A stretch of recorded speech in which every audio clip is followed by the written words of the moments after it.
Hey, on this episode of Shop Talk, we're diving deep on our used side-by-sides. We're going to get into all the safety features so you can keep your little ones riding and having a good time. Stay tuned for more.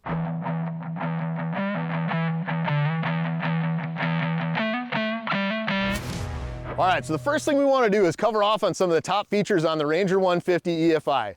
We're going to start at the front, we're going to work our way back, highlighting a few things, maybe not everything, but giving you a few ideas of what we got here. So obviously starting in the front, you've got the styling of the full-size Ranger. So if you want to look like, you know, your parent or your grandparent, obviously this is the machine that you're going to want to get if you're a Ranger owner for your little one. Now you got to be at least 10 years old to operate either one of these side-by-sides, so remember that.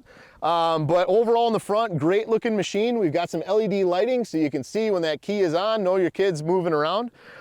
We've got some independent suspension on both sides in the front, so you get a little bit more travel on the side-by-sides than the wheelers. We've got an adjustable tilt steering, so you can see there's a thumb knob here that you can actually loosen up, adjust to 4 or 5 different spots, tighten that back up. That, along with the seat sliders, are going to allow you to, be able to use this machine. As your child grows and gets, bigger, they're going to be able to fit in this for a few years, not just kind of one summer and done. One of the other nice things you see here is that we've got a built-in gauge on this one too. So you're going to be able to see speed, you're going to be able to set up some of the features, and we'll get into that in a little more detail when we talk on the RZR. But the other nice thing here is we've got the built-in charge port. So if you want to hook up a trickle charger when you're not using it, keep that battery topped off, you can do that right here. As we look between the seats, the other nice feature here, forward, neutral, reverse gearbox. So we got it neutral now. Obviously it's labeled. You go forward for forward, you go backwards for reverse, super easy. And you see there's one more handle down here in the bottom as well. That's actually the park brake. So that way's off, pull it up and it locks in, and you can see it scroll and dash so you know that park brake is engaged. It'll actually limit the engine speed until you get that turned off, and then you can drive away. Pedals, nicely colored red for the brake. So, obviously you got steering wheel, throttle, and brake pedal. Simple operation on this machine. Over there on the passenger side, down by the seat, you can actually see the top of the fuel fill, and it's got a built-in gas gauge. So it makes it really nice if you're just walking by the unit, you don't have to go grab the key. You're gonna see exactly how much fuel is in it and know if you gotta fuel it up. As we move toward the back, you also see we've got a cargo box here. This Ranger can actually hold 50 pounds. So if you're out helping dad or grandpa or somebody else around, you can put a couple small bags in here, maybe one small square bale. Obviously solid axle rear end. We've got dual shocks on the back, and you can actually adjust the preload. I don't know if you can see that down in here, but if you're going to be doing a lot of hauling of 50-pound weights, you might want to crank that up a little bit. Overall though, LED lighting in the back, so you got that tail and brake light that'll light up. We got the whip flag on here, so a lot of different things you can do, and a lot of the cool features that we're going to talk about on the RZR also apply on this Ranger. So things like geofencing, speed limiting, the helmet aware technology, the pin code start, all of those exist on here. We're going to show you how they work when we get into the RZR. All right, moving on to the RZR 200 EFI. There are some differences between the Ranger that we got to highlight. We'll kind of work our way front to back. Obviously you can see we've got sport styling on the RZR that looks quite a bit different than the Ranger. As we go on the front, we've got LED lighting here as well. Similar styling, a little narrowed up on the front end, but you can see we've got nice dual A-arm front suspension here. Obviously we can adjust the shock spring preload on these. You get a little more ground clearance, a little more travel on the RZR than you do the Ranger. We've also got bigger tires, so 24-inch rubber on this versus the 22s on the Ranger. So a little bit more capability, a little more capacity. When we get back to the doors, simple to operate. You got a nice door on either side, makes it easy to get in and out. You don't have to clip that net in place. As we look into the cockpit, we've got the adjustable tilt. So again, loosen up that thumb screw. You can pull that screw out, adjust the up and down, pick which one you want. Right now we've got it right in the middle, and we'll probably leave it there for our buddy that's going to do some riding today, Grady.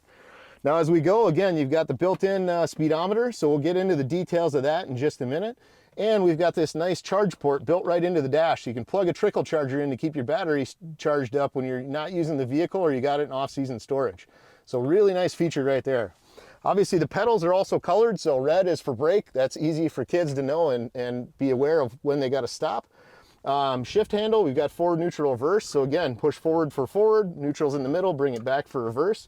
And the park brake, equally easy, slide it down to release, pull it back up to engage, and it's got a nice detent, and it'll actually scroll park brake across the gauge for you. Seats are built in with some adjustability, so again, kids can, you can adjust those and tilt the wheel, let the kids grow and kind of, maintain the space for different sizes of people. Obviously for a passenger, you can hold 2 people in either one of these, so always make sure the passenger, is the same age, at least 10 years old. Feet can go flat on the floor, hands can grab the handlebar, and they always got their safety gear on as well. looking over at the passenger side, once you open the door down next to the passenger seat, you can also see in the top of the gas cap that we've got a built-in fuel level gauge. All right, so coming into the back, you do get a cargo box in the RZR. It's a little smaller than the Ranger, but you got room to fit a few small items in here. But the coolest thing on the back of this RZR is that it's got an independent rear suspension with full trailing arm setup, just like the bigger wide open RZRs do. So you got trailing arms coming back on each side, you got radius rods connecting to the middle. So a way bigger upgrade on the rear suspension for ride quality and plushness than what we had in the earlier RZR 170s. It really makes it quite enjoyable for the kids when they get the chance to experience one of these. And again, you also have spring preload adjustment on both rear end, just like you do on the front on this one. So a lot of good capability in the back. Now, one of the other things I want to show you guys are when you get the owner's manual, obviously that comes in the book, but there's some bits and bobs that go along with it here. And these are all about the things you need to set up your helmet aware technology. So the first one is a little white guy that you get that looks just like this, and there's a little tab you got to pull out of that one to engage the battery on this. That's important for the Bluetooth low energy that this technology actually utilizes.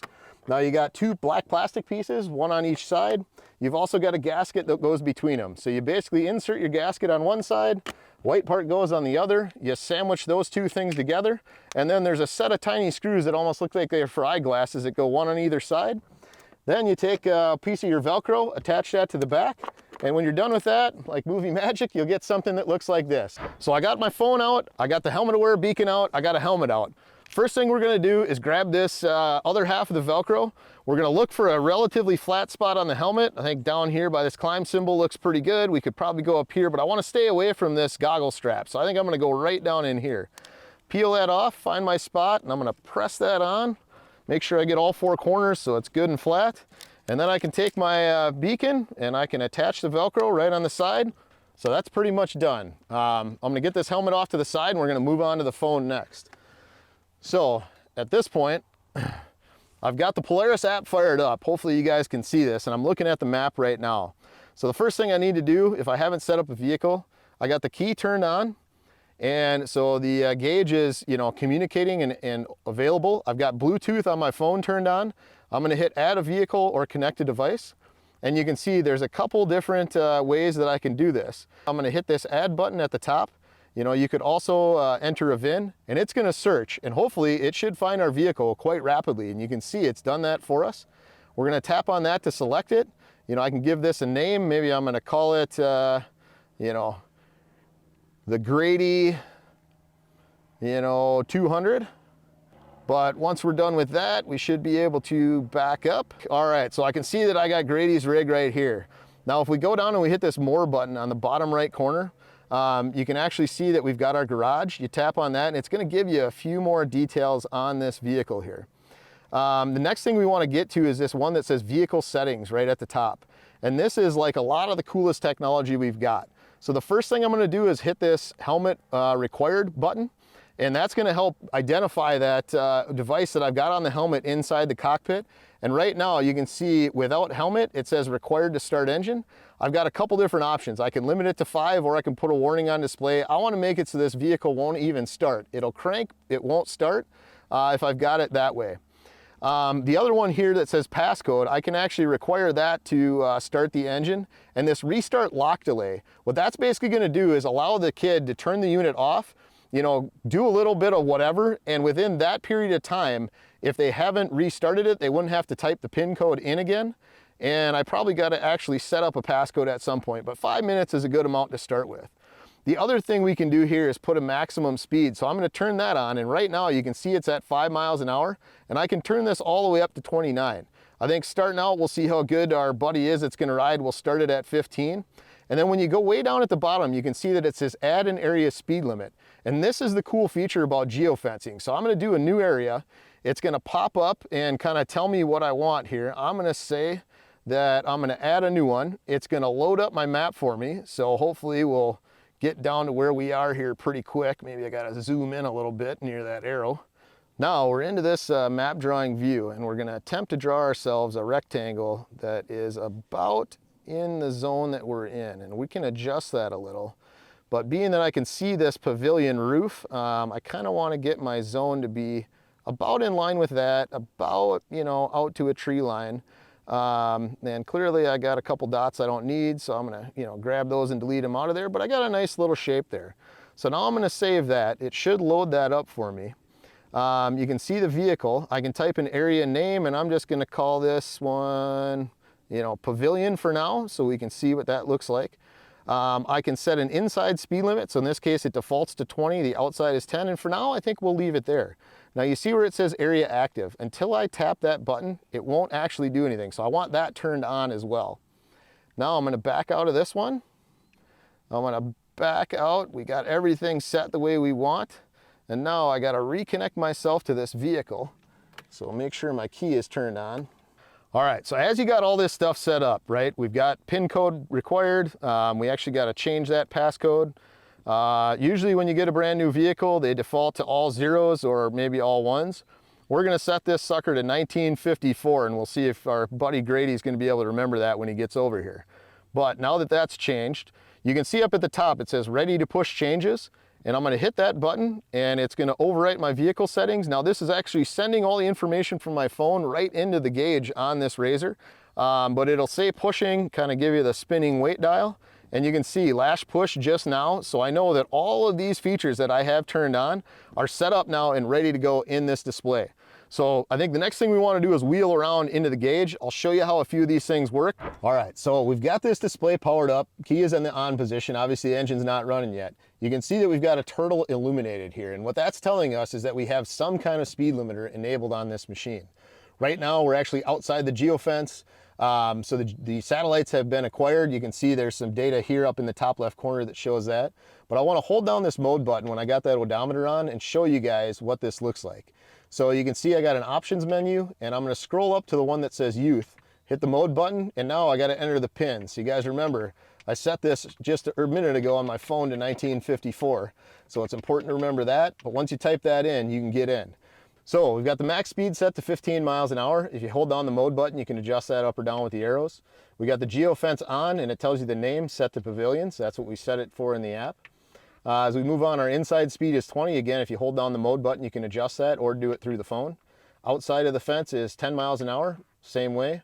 Passcode required to start, you can see here is on. We've got that delay set to 5 minutes. So again, you can key it off, and if you start it up within 5 minutes, you're not going to have to type that code every time.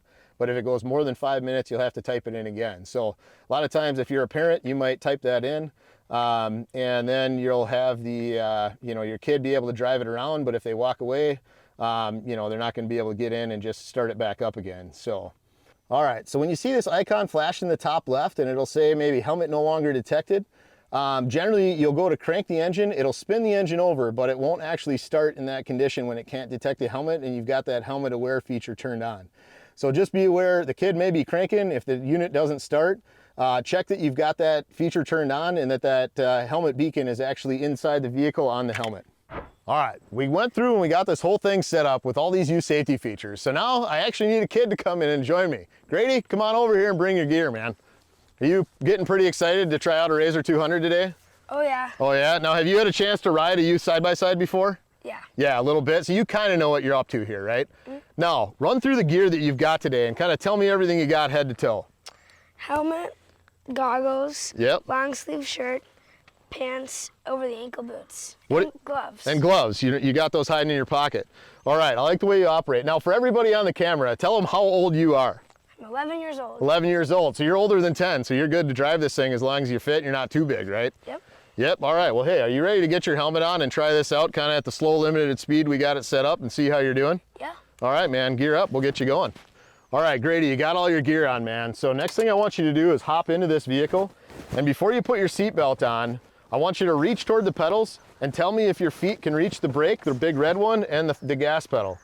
Yep. That feels good. Your shoulders are against the seat. You're all the way back. You don't need to slide the seat forward. You feel like we got it in a good spot? Yep.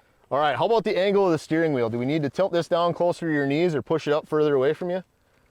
It's perfect how it is. Perfect how it is? All right, man, we'll grab this seat belt and put that on. I'll get this door closed up for you. All right, now Grady's got the helmet beacon on the side of his helmet here. Now Grady, I want you to turn the key on and then start the engine. You gotta have your foot on the brake to get it started. So remember to put your foot on that brake pedal. Now, why isn't it starting? It's just cranking. What does it say here right in the middle of the gauge here? It says passcode required. Do you remember what I set this to? Don't worry about it. I'll help you out because I'm the responsible adult here. 54. You got it, man. All right, now try and start that thing up again. So put on the brake. Boom, you got it. All right, now you got the parking brake. That way is on, all the way down is off. You got the gear shifter right to your left. So you're gonna put that in forward. And now, you see these cones that we got set up? Yep. All right, that's gonna be your inside the geofence area. So when you start driving, I want you to stay inside those cones, watch where you're going, and I'm just gonna keep an eye on you. All right, so as Grady's going here, he's obviously gotten a chance to wheel a little bit, so he kind of knows where he's at. You know, we got the top limit set to 15 miles an hour. His inside the fence is actually 20, but if he goes outside, it'll drop him down to 10. So we'll let him cruise around a little bit. You know, obviously it's nice to see him looking where he's going. You know, he's got his hands both on the steering wheel. Obviously he's not looking at mom or dad or not paying attention to what he's doing. All right, Grady, you having fun? Yeah. Nice. All right, now what I want you to do is we want to see what this vehicle looks like when you actually go outside of this geofence, and it should slow you down a little bit. You can't really see, but straight behind you, there's kind of a big tunnel that you can go through. I want you to drive past the cones and go all the way through that little tunnel. Now what you should experience when that happens is as you go outside the cones, your vehicle will start to slow down to 10 miles an hour, and you'll be going slow all the way through that tunnel until you get back inside the cones, and then it'll kind of pick up speed automatically on you, all right? So when you go through, feel free to keep your foot kind of planted to the floor so we can watch you and hear that engine kind of slow you down as you go. All right, so we got Grady getting back in about the geofenced area here. So as he's going now, he's gonna get himself out of it, and that arbitrary line is somewhere over there. And you can hear he's not going too fast way over there. So he's limited to about 10 miles an hour. So we can, you know, clearly still see him here. Nice to have that flag so we can see him coming back at us. There we go. Now he's picking up a little speed. I'm gonna turn this maximum speed limit off since I got you in this geofence. We're gonna go in the pavilion area here and we're gonna change your inside speed to 29. So you're gonna be able to go a lot faster when you're in it. And we're gonna slow your outside speed all the way down to 5 miles an hour, okay? Now I gotta turn that back and we gotta push this back into the vehicle, type in the passcode we set earlier and overwrite our settings. All right, that's pushed into the vehicle. So Grady, you should be able to go about 29 when you're inside these cones, and then go back out and drive up through that tunnel again. It'll slow you down and come back in and show it speeding up. Can you handle that? Yep. All right, man, appreciate it. All right, so I can see that Grady's speed limiter is turned on. He's actually a little outside the fence now, so you can see how slow he's going as he's just getting going. Once he gets inside that imaginary line, you can hear that engine speed pick up. You can see his vehicle speed is going faster. And as he gets outside that line, it's actually gonna automatically slow him down. Now, it's not gonna apply the brakes. The engine is merely gonna be pulled down as he goes out, so you do carry a little momentum. But you can see I've got it limited to 5, so he can't go very fast until he gets back over where these cones are. So he's probably cursing me right now because he's going so slow, but that's the beauty of this geofencing technology. All right, Grady, you want to shut this engine off for me and put that parking brake on? Hey, Grady, did you have a good time out riding today? Oh, yeah. Oh, yeah. Hey, I like the way you operated. You're doing a nice job watching where you were going. You were slowing down for corners, accelerating out of them. You know, you got to experience that pin code start, the helmet aware technology, the geofencing, the speed limit. You got to do them all, man. Hey, that's it for this episode of Shop Talk. Make sure you guys like, comment, and subscribe. Let us know what you want to see next time.